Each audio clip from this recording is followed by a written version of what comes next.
If you're tired of dying easily in CS2 and want to win more gunfights, this video is made for you. Today, I'm breaking down simple strategies and quick fixes that will keep you alive longer and help you win more rounds. I'm Louie, and in this video, you'll learn how to avoid common mistakes that get you killed, whether it's bad positioning, mismovement, or poor crosshair placement. I'll walk you through practical techniques you can start using right away. Timestamps are in the description if you want to skip ahead to any tip. Let's get started with the first one. Now, on one of the most popular maps, which is Mirage, something that's always going to instantly get you killed as a CT is playing common angles. A good example of this is sitting right here at triple. This angle right here isn't necessarily bad, and a lot of players do like to hold from this position, but what makes it not good is if you're just sitting here and being static. Not moving at all is what's going to get you killed, because any good player that's going to be coming out ramp is going to hard clear this position with pretty decent crosshair placement and be able to just instantly kill you. So in order to fix this without trying to play, all these gimmicky off angles that might be able to help you, something you can do if you want to play these common angles is do the tuck and peek method. So what you want to do is just constantly just tuck and peek from triple, and this is going to do a lot of things. First off, what it's going to do is that you are actually peeking the enemy. So as soon as this guy is peeking out ramp, he may not see you, and as soon as he gets to this position and thinks that you may not be there, you're peeking into him.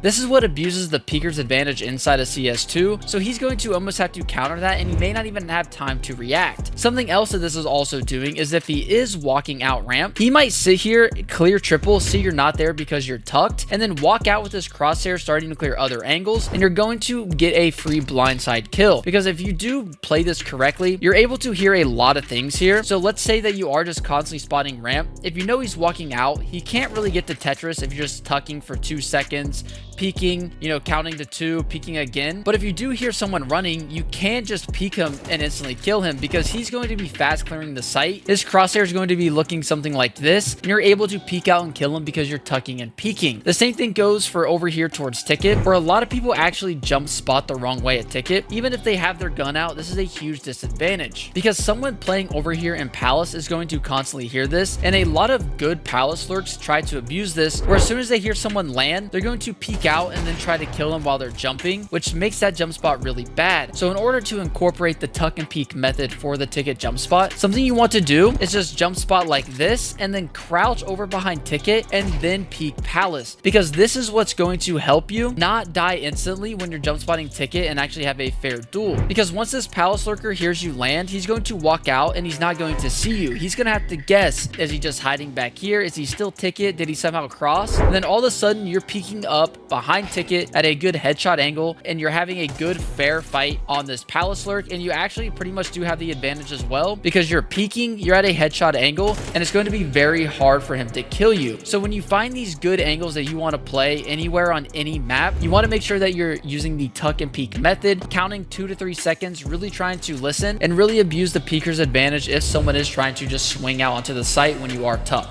Now, re-peeking is not a good thing to do, but sometimes you do have to re-peek in certain situations. So a good example that I could kind of show that re-peeking would be bad is if I was a T inside a cave and I knew there's a CT simply just holding me. Let's say I peeked, kind of got a fair fight, maybe got some bullets off, and then decided to tuck. This CT now knows exactly where I am, and they can pretty much just hold for me with really good crosshair placement, because they understand, obviously where I'm peeking from, and chances are I'm going to re-peek. So for us to really maximize our re-peek, something we want to do is start to really think about how we're taking fights. Because if I'm just mindlessly swinging out a cave right here and I see this CT and I'm just in the open, chances are I'm going to try to have to frag this guy if I do want to go out onto the B site. And something I want to do is to make sure I'm thinking on how I'm peeking. So when we're peeking, we either want to be far from the wall or we want to be close to the wall. So if I know that this guy is maybe playing around pillar, instead of me just swinging trying to spot him and get a fair fight, I want to choose one of these two options, either being far or close. Now, the reason we want to do this is very important, because let's say now in the situation I do see this guy and I do shoot some bullets, maybe he tried to peek me so I got away. Something I don't want to do, like I talked about earlier, is re-peek from the same spot, because this CT now is going to be holding for me. He knows I'm going to be peeking from far, and this is going to give him the advantage. So for us to make this fair, we have to think about how we can throw him off just a little bit. Since I peeked from far, something I want to do now is just come up close and then peek from close. This is going to mess up his crosshair placement, because he's thinking I'm far. As soon as I swing close, he's going to have to really adjust his crosshair and try to kill me, which gives me the upper hand in the duel because I also know where he is. So in order for us to really maximize repeaking, we really want to make sure that we're thinking about how we're peeking first initially. Now, another example we can use is also over here towards bottom con, because there's a lot of space for us to really switch up what is happening, where if I want to even jiggle this or just peek it, because I could also just jiggle and spot someone to do this. If I want to repeek, I simply just want to back up and then peek the same exact angle, because if we can see where this guy would be aiming towards bottom con, you can see that his crosshair would be positioned pretty much at my feet once he saw me if I did decide to back up. So if I do decide that I do want to maybe jiggle this guy out, or maybe I do see him and then try to fall away, I simply just want to back up and then peek him from a farther distance, because this is going to throw off his crosshair placement and it'll ensure that you guys don't just instantly die, and give you a huge advantage in the duel if you do somehow spot somebody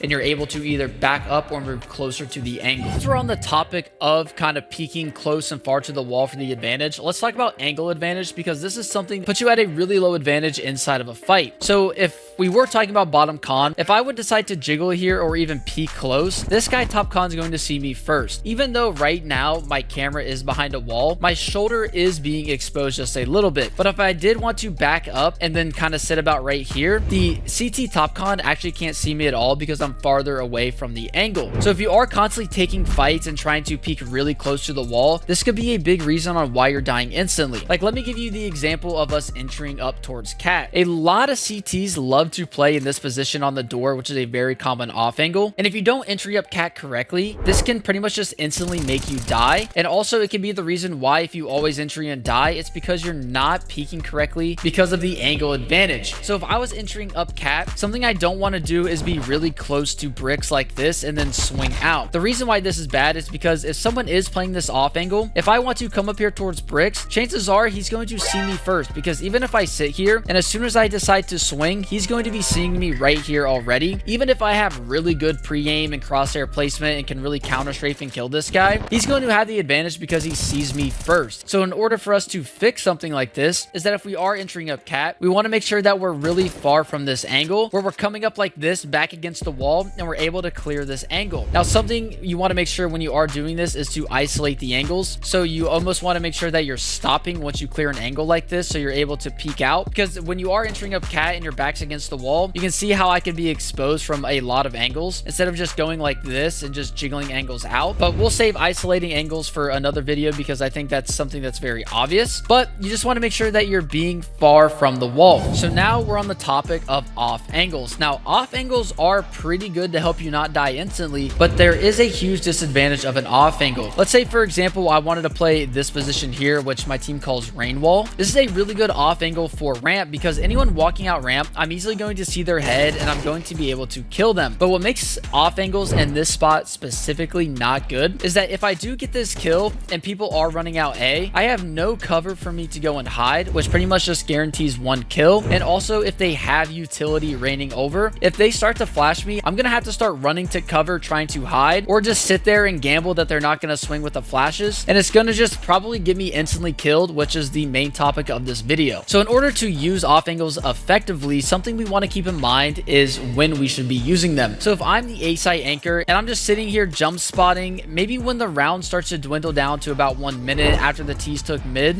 this is when I could start to move into an off angle, because since it's later in the round, there's not going to be that much utility. If I was playing this angle at the start of the round and I knew there wasn't that many flashes towards mid, or maybe there wasn't, you know, that many smokes used in the round, me counting utility is going to determine where I'm going to be playing, because if they didn't throw anything, I'm going to expect these guys might just start, you know, raining flashes over ramp, and they're just going to be instantly blinding me in these off angle positions. Another one as well is even playing over here towards triple. This one, you're obviously exposed to a lot of utility over here towards ramp, so this is a good late round off angle if obviously your teammates do have, you know, bottom con control and maybe some mid control. But this is a really good off angle for a nice free easy kill that you can even almost get away. But playing here early is obviously not the best idea because of the utility. It's the same thing with this angle over here towards connector. This is probably one of the most common off angles on Mirage, because it's really OP when people are coming up connector, because they're going to be swinging and looking over here and not really expecting you to be playing in this position. But what a lot of good teams will do is flash this position from ramp, where they'll flash for top con, or even someone over here from mid will just throw a flash for over connector,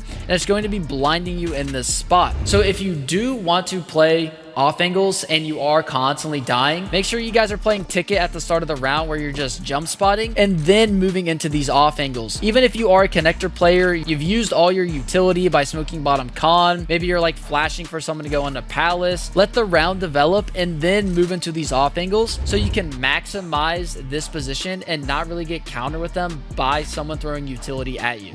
So now the biggest thing that actually helped me improve me not dying instantly, especially in CS2, is taking my time. You want to be methodical. So a good example of this is over here towards underpass. If you're a T side defaulter that likes to default in this position, something that a lot of lazy players are going to do is just sprint down under and just clear it like this. This is really bad because first off, there's a lot of off angles. Someone could be also playing in this cubby, or if for some reason you're playing in Premier or matchmaking and your team is no calming, someone could be just sitting here watching underpass completely. So if I wanted to take underpass very slow and not use utility, I want to be very methodical about it. I want to make sure that I'm counter strafing and really looking at these angles. Even if I do want to jiggle them out, maybe playing close, see if someone shoots, and then backing up and then clearing it like this. This is going to ensure that you're not lazily clearing any angles. One of the best things that can help you doing this, even if you are a CT, let's say you want to walk into palace, you know, later in the round, maybe the T's just started taking heavy mid. Something you don't want to do is just walk in like this. This is going to put you at a huge disadvantage because you're not going to be ready. You want to almost envision that there's going to be a T playing in the most common positions. So one common position for palace is this angle right here. So if I wanted to reaggress, I would sit here, counter strafe,